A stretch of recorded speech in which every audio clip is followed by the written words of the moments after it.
di rumah sakit. Ya, keesokan harinya Pak Jaya baru sadar dari pingsannya.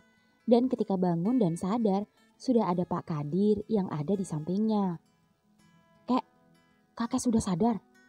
Masih ingat saya, Kek?" "Pak Kadir, alhamdulillah kakek Jaya masih ingat. Tenang ya, Kek, tenang, kakek aman. Kakek di rumah sakit dan sedang dalam pengawasan dokter." "Di mana Nak Ringgo?" "Oh, Pak Ringgo tadi pagi-pagi sudah pergi ke kantor 1 yang di tempat wisata. Tapi dari semalam Pak Ringgo yang begadang jagain kakek. Dan sekarang gantian saya." "Lalu, apa anak-anak saya sudah kesini dan apa sudah dikasih tahu?" "Sudah, Kek, tapi mereka nggak ada respon. Dan sampai saat ini belum ada keluarga kakek satupun yang menengok kakek." Dek. "Kek, Kek." Ya, Pak Kadir bingung ketika kakek Jaya tiba-tiba menangis dan Pak Kadir berusaha untuk mencoba menenangkannya. "Pak Kadir, kenapa nasib saya seperti ini, Pak?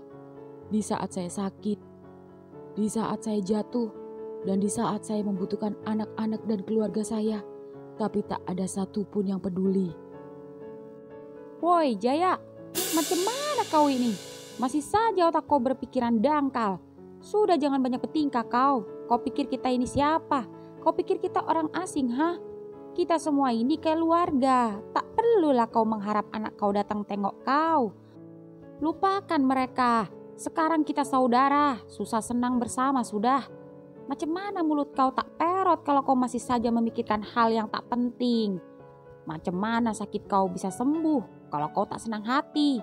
ucap kakek Johan yang kini datang sendiri naik ojek. "Johan," ucap kakek Jaya memeluk kakek Johan yang tiba-tiba saja datang menengoknya, yang membuat Kadir ikut terharu. Ya, Kadir bersyukur memiliki kakek Johan yang benar-benar sangat positif vibes di panti jomponya. Itu karena meskipun di usianya yang senja, namun kakek Johan masih sehat, lincah, ceria, dan selalu menjadi motivator untuk teman-temannya, baik teman lama maupun teman baru. Meski terkadang kakek-kakek itu seperti anak kecil, suka memarahi namun marah karena positif, dan gak sembarang marah. Ya, wajar saja jika ketika seseorang sudah mulai memasuki usia senja, terkadang sikap mereka akan kembali seperti anak kecil. Menurut kedokteran itu wajar, karena disebabkan oleh penurunan sistem kognitif. Secara alami tubuh manusia memang akan mengalami penurunan fungsi, baik penurunan organ tubuh maupun penurunan psikologi. Jadi wajar saja para sus atau perawat laki-laki yang ada di panti sudah terbiasa dan gak heran dengan kelakuan lansia yang seperti anak kecil. Para perawat mengasuh dan mengurus mereka seperti mengurus anak kecil saja. Bahkan bercanda pun terkadang seperti anak-anak dan harus ekstra sabar. Ya, Pak Kadir pun mendapat telepon dari Ringgo. Dan Pak Kadir keluar ruangan dan membiarkan kedua kakek itu berpelukan dan mencurahkan isi hatinya. "Halo Pak, gimana kondisi Pak Jaya Pak?" "Oh, kebetulan Pak, kakek Jaya baru saja sadar." "Syukurlah. Lalu sedang apa ia sekarang?" "Sedang ditenangkan sama kakek Johan. Kebetulan kakek Johan barusan kesini dan masih menenangkan kakek Jaya yang dari tadi nangis terus. Dan masih ngarepin keluarganya datang. Tapi gak datang-datang sampai hari ini. Tadi juga kakek Jaya nyariin bapak, tapi tak bilang bapak sibuk. Gak bisa terus-terusan nemenin kakek di sini." "Ya sudah, saya akan telepon dokter untuk memeriksa kondisi Pak Jaya. Jaga dia ya, tetap tenangkan Pak Jaya." "Siap Pak." Di kantor wisata, ya masih di ruangan kantornya sendiri. Setelah Ringgo menghubungi Pak Kadir, Ringgo menghubungi teman dokternya. "Dok, ya Pak Ringgo, gimana?" "Barusan saya dengar dari Pak Kadir kalau bapak mertua saya sudah sadar." "Iya, saya akan segera ke ruangannya. Kebetulan saya baru selesai ada pasien konsul." "Iya dok, maaf ini kalau ganggu. Saya cuma khawatir saja sama kondisi mantan mertua saya." "Iya Pak Ringgo, saya mengerti. Jujur, stroke Pak Jaya semalam kambuh karena kaget. Dan itu terjadi karena ada kerusakan otak. Beruntung pembuluh darahnya tidak pecah. Kalau pecah itu akan bisa fatal." Seketika Ringgo jadi merasa bersalah. Meskipun sejujurnya ini bukan kesalahan kesalahannya. Justru mantan mertuanya itu yang telah kurang ajar kepadanya. Namun meskipun mantan mertuanya itu sudah kurang ajar, tapi entah kenapa Ringgo lah yang menyesal. Setelah Ringgo marah lalu seketika membentak Pak Jaya dan membuat Pak Jaya akhirnya drop. Ya sudah dok, tolong bapak mertua saya. Siap-siap. Ya, Ringgo, meski Ringgo masih kesal, namun Ringgo merasa bersalah karena telah membuat mantan mertuanya itu ngedrop. Ringgo juga masih bertanya-tanya dalam hatinya, mengapa mantan mertuanya itu tiba-tiba saja bernafsu padanya. Sungguh sangat tidak pantas dan sangat menjijikan. Ringgo heran apa yang membuat Pak Jaya hingga ingin menyentuhnya. Ringgo mengerti jika Pak Jaya ternyata adalah penyuka sesama jenis. Tapi tidak seharusnya Pak Jaya berperilaku kurang ajar pada mantan menantu yang harusnya sudah dianggap anak sendiri. Entahlah. Baru kali ini Ringgo sedikit mengalami pusing karena penghuni panti jompo.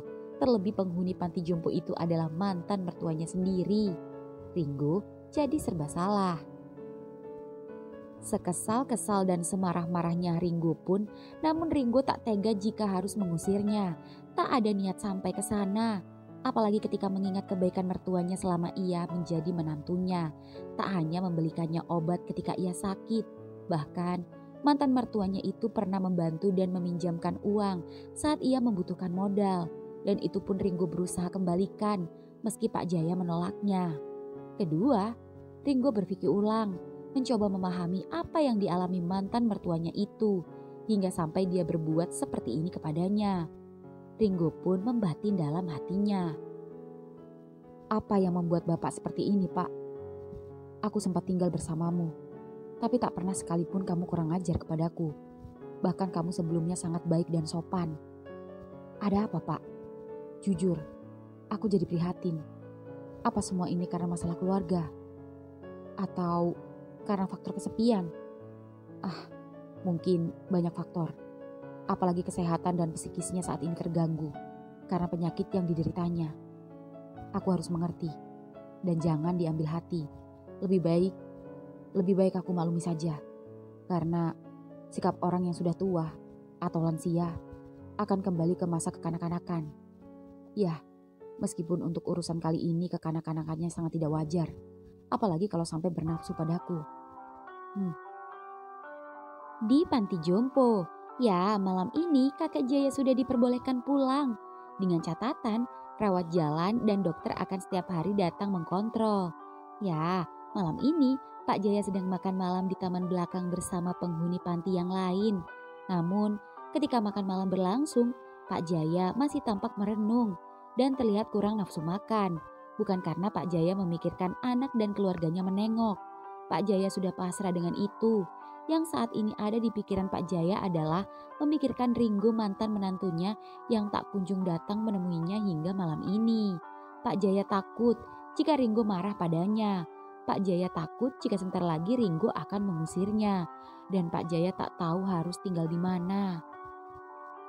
Ya, ada sedikit rasa menyesal karena telah kurang ajar pada menantunya itu. Tapi Pak Jaya tak dapat menahan dan menyembunyikan perasaannya pada mantan menantunya itu. Pak Jaya ingin meminta maaf, tapi Pak Jaya juga hendak jujur mengutarakan isi hatinya pada Ringgo. Apapun reaksinya nanti, semoga saja Ringgo tak akan marah padanya. Ngelamun lagi. Apa pula yang kau pikir? Teman kau banyak di sini, makanan yang ada di depan kau enak-enak. Tapi kau tak bisa makan sembarangan, cukup sayur sajalah kau. Macam kambing saja kau makan daun-daun. Tengok nih, sayur pun nampak sedap dipandang. Ayolah kawan, apa perlu kubuka mulut kau? Apa perlu aku suapin? Tidak, aku bisa sendiri Johan. Terima kasih. Kenapa tak dari tadi? Kau bikin aku kesal saja. Tangan kau masih kuat, kau juga masih bisa berjalan sedikit-sedikit. Janganlah kau pusing-pusing. Hidup jangan kau buat pusing kawan. Iya. Sus, lepas nih. Biar aku saja yang antar bayi tua ini ke kamar. Biar aku paksa mulutnya minum obat. Johan, berhenti memanggilku bayi tua. Aku masih gagah. Tunggu aku sembuh. Aku akan mengajakmu bermain sepak bola. Alamak, macam mana kau mau mengajakku main bola? Berdansa saja pinggang kau mau patah. Siapa bilang aku tidak bisa berdansa? Fitnah kau Johan. Sus, mainkan musik. Ya, ketika Sus memutar musik yang ada di dalam ruangan, Pak Jaya seketika perlahan-lahan mencoba berdiri dari kursi rodanya. Lalu bergoyang di depan teman-temannya tanpa rasa canggung sedikit pun, yang membuat semua tertawa gembira dan bertepuk tangan. Wah, Kakek Jaya keren! Ya, baik para susus maupun perawat pria memberi tepuk tangan yang meriah. Suara tawa canda itu membuat suasana panti jompo terasa hangat dan ceria. Lincah kali kau ternyata. Ayo, mau menari macam mana kau Johan? Kau mau menantangku? Mau dansa? Mau dangdut? Semua aku tebas. Kau pikir tua-tua seperti ini aku tak pandai goyang, hah? Lihat mata kau. Tengok pantatku. Ucap Pak Jaya bergoyang sembari meledek Johan. Jaya, Jaya, berhenti kau. Tengok kau jadi sakit perutku. Ya, entah mengapa Pak Jaya yang melihat semua tertawa terbahak-bahak itu menjadi senang. Entah mengapa tak ada rasa pegal dan sakit yang ia rasakan pada tubuhnya. Pak Jaya merasa terharu. Itu karena Pak Jaya dapat menghibur orang-orang di sekitarnya.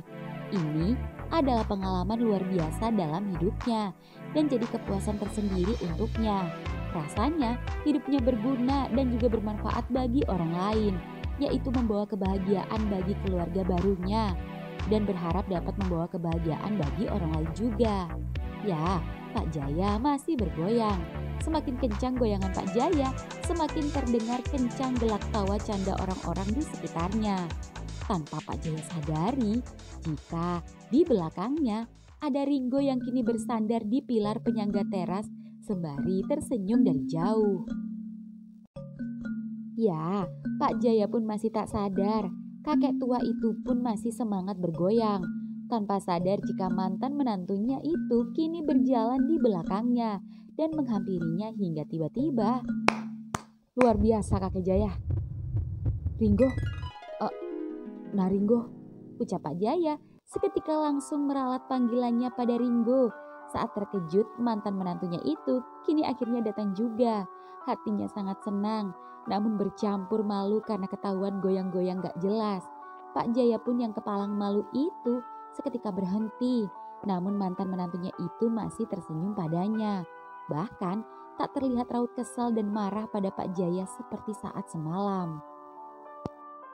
Pak Jaya pun tersenyum canggung, sedikit salting udah kayak ABG aja. Ini bukan ABG tua, tapi ABG manula. Ya, perlahan-lahan Pak Jaya kembali duduk di kursi rodanya. Dan seketika Ringo membantunya. Awas Pak, pelan-pelan. Nak Ringo, tumben Nak Ringo datang malam-malam begini. Saya sengaja melihat kondisi Kakek Jaya kek. Alamak, manja kali. Kau sudah tengok baru saja kan si bayi tua ini sudah bisa bergoyang macam biduan dangdut saja. Tak perlu cemas. Berhenti, kau panggil aku bayi tua Johan. Kalau aku bayi tua, kau bayi biawak. Berani nantang kau. Sudah. Pak Jaya, sudah waktunya istirahat. Semua juga sudah waktunya istirahat. Besok pagi-pagi kita ada acara baksos. Dan kita akan kedatangan salah satu pengusaha dari luar kota. Jadi setelah ini ibu, bapak, kakek, nenek semua kita istirahat ya. Ya, semuanya pun menyelesaikan makan malamnya. Dan Ringo langsung membawa Pak Jaya ke ruangannya sendiri. Dan ketika Ringo mendorong kursi roda Pak Jaya, Ringo heran mengapa mantan mertuanya itu terlihat diam saja. Dan terlihat canggung dan seperti ketakutan saja dengannya. Apa mungkin mantan mertuanya itu takut jika Ringo memarahinya lagi? Ya, Ringo pun akhirnya sampai juga membawa Pak Jaya masuk ke kamarnya. Dan begitu sampai, Ringo hendak membopong dan memindahkan Pak Jaya dari kursi roda menuju ranjangnya. Namun, ketika hendak mengangkatnya, Ringo, biar Bapak sendiri. Awas Pak, Bapak yakin? Kamu tadi melihat Bapak bisa berdansa kan? Lalu kenapa Bapak tak bisa hanya naik ranjang? Bapak hanya tak kuat berjalan lama. Tapi kalau hanya di dalam kamar saja Bapak mampu. Jangan khawatir. Ucap Pak Jaya kini sudah rebahan sempurna di atas ranjang. dan Ringo pun kini duduk di sampingnya sembari mengambil obat dan menyiapkan air minum untuk Pak Jaya. "Pak, waktunya minum obat." Pak Jaya hanya tersenyum, lalu kembali duduk dan mengambil obat di tangan Ringo dan meminumnya. "Pelan Pak, naguknya." "Ah, sudah. Terima kasih Ringo." "Sama-sama Pak." "Ringo, Bapak minta Sudahlah Pak, saya sudah memaafkannya. Ringo juga minta maaf karena membuat Bapak kaget sampai sakit Bapak kambuh. Saya yakin Bapak hanya kilaf dan tak sengaja, juga tak bermaksud melakukan itu. Ringo mengerti perasaan Bapak. Bapak melakukan itu karena Bapak merasa kesepian, bukan? Ringo, Bapak jangan banyak pikiran ya." "Tapi Bapak masih kepikiran sesuatu Ringo." "Apa itu? Apa yang Bapak pikirkan? Katakan sama Ringo. Jangan dipendam, jangan sampai menjadi beban pikiran karena itu bisa berpengaruh pada kesehatan Bapak. Ayo Pak, jangan sungkan-sungkan. Katakan." "Bapak sejujurnya tak berniat kurang ajar semalam sama kamu." "Iya, Ringo tahu. Tapi kenapa Pak?" "Bapak takut kamu marah kalau Bapak jujur sama kamu. Katakan saja Pak. Bapak sayang kamu." Duh. Seketika Ringo langsung terdiam tanpa kata. Ringo ngeblank harus bicara apa. Namun Ringo mencoba tenang dan menarik nafas dalam-dalam. Lalu tersenyum pada Pak Jaya. "Pak, Ringo tahu Bapak sayang Ringo. Karena Ringo sudah seperti anak Bapak sendiri. Dan Ringo juga sama. Sudah menganggap Bapak sebagai orang tua sendiri. Ringo, rasa sayang Bapak lebih dari sekedar Bapak dan anak. Tapi Bapak suka kamu seperti selayaknya sepasang kekasih. Selayaknya kamu dan Yuni. Tapi Bapak menyukai laki-laki. Menyukai kamu." Ringo diam. "Ringo, Bapak malu. Bapak takut kamu marah. Bapak hanya mengungkapkan isi hati Bapak agar Bapak lega. Tolong jangan usir Bapak. Kasihani Bapak. Bapak gak punya siapa-siapa lagi Ringo. Bapak tenang. Jangan menangis. Rileks. Nanti Bapak kambuh lagi. Tenang. Santai. Bapak." Ringo tidak marah. Ringo tidak akan mengusir Bapak. Itu tidak mungkin. Tapi maaf. Ringo masih normal Pak. Ringo tidak bisa menuruti keinginan Bapak. Kita lebih pantas menjadi Bapak dan anak. Pak Jaya diam. "Pak, Ringo tak menuruti Bapak bukan berarti Ringo tak sayang sama Bapak. Ringo sayang sama Bapak, juga sayang pada semua orang tua di sini. Semua di sini sudah Ringo anggap keluarga sendiri. Jadi Bapak jangan sedih ya. Kalau Bapak sedih dan terpuruk, penyakit Bapak akan susah sembuh. Biarkan saja Bapak tidak sembuh. Biarkan saja sakit Bapak. Bapak sudah tua. Sebentar lagi juga mati. Untuk apa tetap berharap hidup? Jika Bapak tak bisa menikmati hidup, tak bisa senang, tak bahagia, tak punya siapa-siapa. Pak, biarkan saja Bapak mati. Jangan pedulikan Bapak. Bapak bukan mertuamu. Bapak hanya seorang kakek-kakek yang tak sengaja dibuang ke sini. Pergilah. Pak, pergi."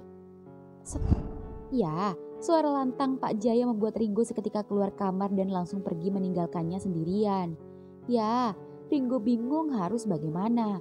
Tidak mungkin ia mengiyakan dan menerima cinta mantan mertuanya itu. Sungguh sangat menjijikan.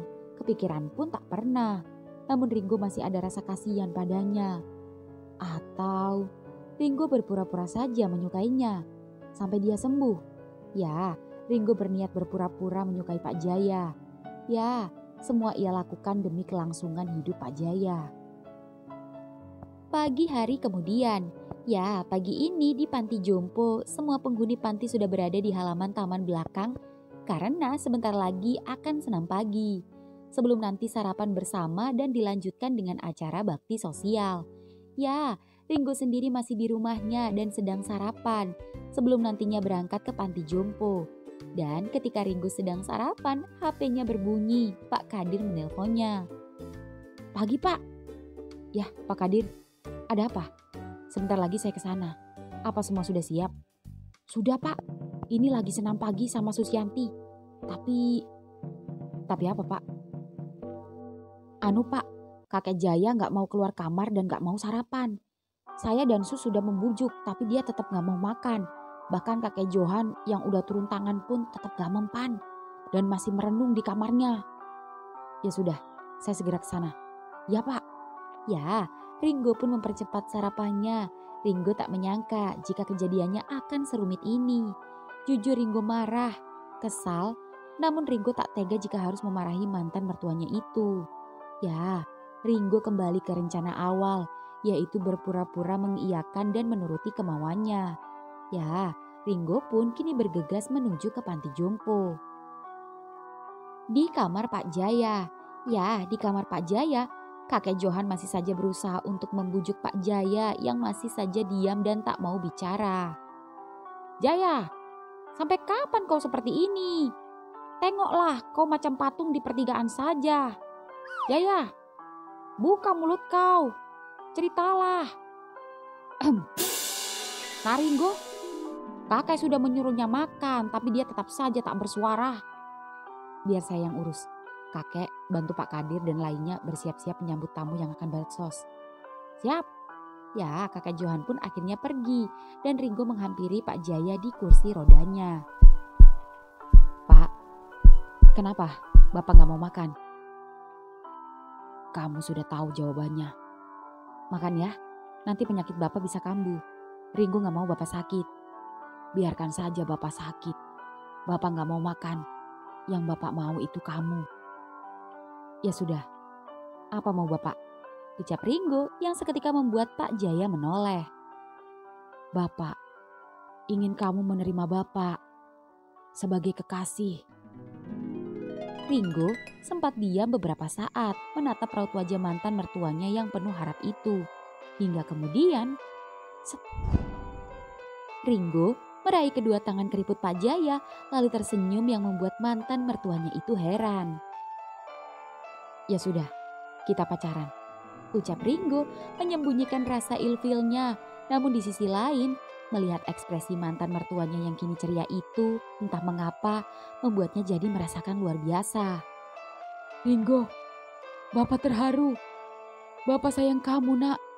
Jujur, sejak pertama kali Bapak bertemu kamu, Bapak sudah jatuh cinta. Namun ketika kamu masih menjadi suami Yuni, Bapak masih dapat menahan apa yang Bapak rasakan sama kamu. Namun ketika Bapak kini sendiri dan dipertemukan kamu lagi, Bapak senang. Rasa yang dulu sempat hilang muncul kembali.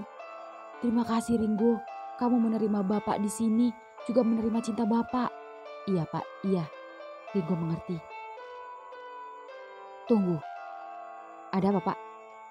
Kamu tidak membohongi Bapak kan? Kamu benar-benar mau sama Bapak kan?" "Eh, Ringo, eh, Ringo benar-benar mau sama Bapak. Selain Ringo sayang dan menganggap Bapak sebagai orang tua Ringo sendiri. Dan kedua, ketika Ringo tinggal bersama Bapak begitu baik sama Ringo. Ringo merasa berhutang budi sama Bapak. Tapi jangan salah tangkap dulu. Ringo menerima Bapak bukan karena balas budi. Tapi karena kita punya nasib yang sama, Pak." "Apa itu Ringo?" "Kita punya nasib yang sama, Pak. Yaitu sama-sama dicampakkan oleh orang yang sama, yaitu oleh keluarga kita sendiri," ucap Ringo yang seketika membuat raut wajah Pak Jaya haru. Dan lambat laun dari ujung kelupuk mata keriputnya mulai jatuh setetes demi setetes air mata pada mantan mertuanya itu. Set, Pak Jaya seketika merangkul Ringo dan Ringo pun juga sebaliknya membalas erat pelukan Pak Jaya. Awalnya Ringo bingung harus menjawab apa saat Pak Jaya menanyakan alasan menerimanya. Namun rasa bingung dan merasa terintimidasi itu seketika saja memunculkan alasan logis dan jujur dari hati. Dan pada kenyataannya memang benar. Dan memang keduanya sama-sama telah dicampakkan oleh keluarga mereka sendiri. Dan alasan itu membuat Pak Jaya terharu dan membuat ia percaya pada mantan menantunya itu. Jujur, meski Ringgo hanya berpura-pura saja menerima dan mencintai mantan mertunya itu, namun entah mengapa Ringgo merasakan pelukan Pak Jaya begitu tulus. Ya, baru kali ini Ringgo merasakan pelukan hangat seorang laki-laki. Karena sebelumnya Ringgo tak pernah berpelukan sampai seerat ini, meskipun memiliki beberapa sahabat laki-laki. Bahkan ketika Ringgo masih menjadi menantu Pak Jaya dulu, Pak Jaya belum pernah memeluknya seerat dan sehangat seperti saat ini. Dan entah mengapa, pelukan itu membuat Ringgo nyaman, seperti pelukan seorang bapak pada anaknya saja. Pak Jaya perlahan-lahan melepas pelukan Ringgo, lalu menatap Ringgo dan mencakup kedua pipi kanan dan kiri Ringgo. Dengan jempol ia mengusap-ngusap pipinya. "Ringgo, awalnya Bapak merasa hidup Bapak apes. Bapak merasa hidup Bapak gak ada artinya lagi. Tapi setelah Bapak bertemu kamu, Bapak bersyukur. Terima kasih Ringgo. Bapak, mulai sekarang Bapak jangan sedih lagi. Bapak harus happy, harus senang, dan harus semangat. Supaya Bapak lekas pulih. Oke? Iya Ringgo. Ringgo? Ya? Bapak belum sempat menanyakan langsung pada kamu. Dan hanya bertanya pada Susus di sini saja." "Apa itu Pak?" "Apa benar sampai saat ini kamu masih sendiri dan belum ada pengganti Yuni?" "Iya Pak, Ringgo masih sendiri." "Kenapa? Kamu sudah sukses. Kenapa kamu masih memilih sendiri?" "Saya masih belum mau terburu-buru menikah Pak, sebelum menemukan wanita yang benar-benar saya inginkan." Ya, ucapan Ringgo yang membuat raut Pak Jaya seketika berubah dan merunduk. Dan Ringgo yang merasa paham dengan perubahan raut Pak Jaya itu langsung kembali menggenggam kedua tangan Pak Jaya. "Tenang aja Pak, untuk sementara ini Ringgo masih nyaman sendiri. Dan lagi pula kan Ringgo sudah ada Bapak." Ucap Ringgo yang seketika membuat mantan mertuanya itu mendongakkan kepalanya dan lagi-lagi tersenyum senang. Seperti anak kecil yang kegirangan saja. "Bapak senang mendengarnya. Bapak ingin kamu sendiri saja. Bapak tahu isi hatimu. Kamu pasti trauma kan?" Ringgo hanya tersenyum. "Jangan khawatir. Bapak akan menghilangkan traumamu. Bapak sayang kamu." "Saya juga sayang Bapak." "Kamu yakin sayang sama Bapak?" "Yakin Pak. Kalau Bapak gak percaya, Ringgo ingin membuktikan pada Bapak kalau Ringgo berniat mengajak Bapak untuk tinggal di rumah Ringgo. Karena Ringgo hanya tinggal sendiri bersama pembantu. Tapi jujur selama ini Ringgo jarang pulang ke rumah karena harus bolak-balik ke kantor satu dan ke sini." "Tidak perlu. Bapak tahu diri. Bapak diterima tinggal di sini dan diterima cinta Bapak saja. Bapak sudah bersyukur. Lagi pula juga percuma. Kamu jarang pulang. Pasti Bapak akan kesepian. Lebih baik Bapak di sini bersama Johan dan yang lain. Lebih ramai. Kamu saja yang sering-sering kesini lihat Bapak." "Baiklah, mulai sekarang Ringgo akan usahakan sering ke panti. Kalau bisa setiap hari. Tapi ada syaratnya." "Apa itu Nak?" "Bapak harus rajin olahraga, semangat terapi, makan yang banyak, jangan lupa minum obat. Dan kalau Ringgo sibuk dan belum sempat kesini, Bapak gak boleh marah atau ngambek ya. Intinya Bapak harus happy." "Lalu bagaimana Bapak bisa tahu kamu sibuk atau tidak? Bagaimana kalau Bapak rindu?" "HP Bapak mana? Kenapa Ringgo tak melihat Bapak membawa HP sejak pertama masuk sini?" "HP Bapak dibanting dan dipecahkan Yuni saat Bapak menolak dikirim ke panti dan saat Bapak hendak meminta tolong keluarga Bapak di kampung." "Nanti siang Ringgo akan belikan Bapak HP supaya kita bisa komunikasi secara langsung kalau lagi kangen. Dan juga supaya Ringgo bisa langsung melihat kondisi Bapak. Ya?" "Terima kasih ya Nak. Kamu benar-benar anak yang baik. Tapi kamu janji ya sering-sering kesini." "Janji." "Makasih Nak." Ucap Pak Jaya lagi-lagi memeluk Ringgo. Dan Ringgo pun lagi-lagi membalas pelukan Pak Jaya. Dan entah mengapa Hangatnya pelukan Pak Jaya kali ini terlihat terasa berbeda dari pelukan sebelumnya. Ya, itu karena sembari memeluk mantan menantunya itu, Ringo merasa jari jemari mantan mertuanya itu serasa bergerilya menggerayangi punggung Ringo dan meremat-rematnya. Dan begitu jemari tangan kanannya bergerak sampai tengkuk leher Ringo, Ringo terkejut ketika mantan mertuanya itu sedikit menggenggam lehernya. Tangan seorang kakek-kakek itu sungguh terasa kuat mencengkeram lehernya.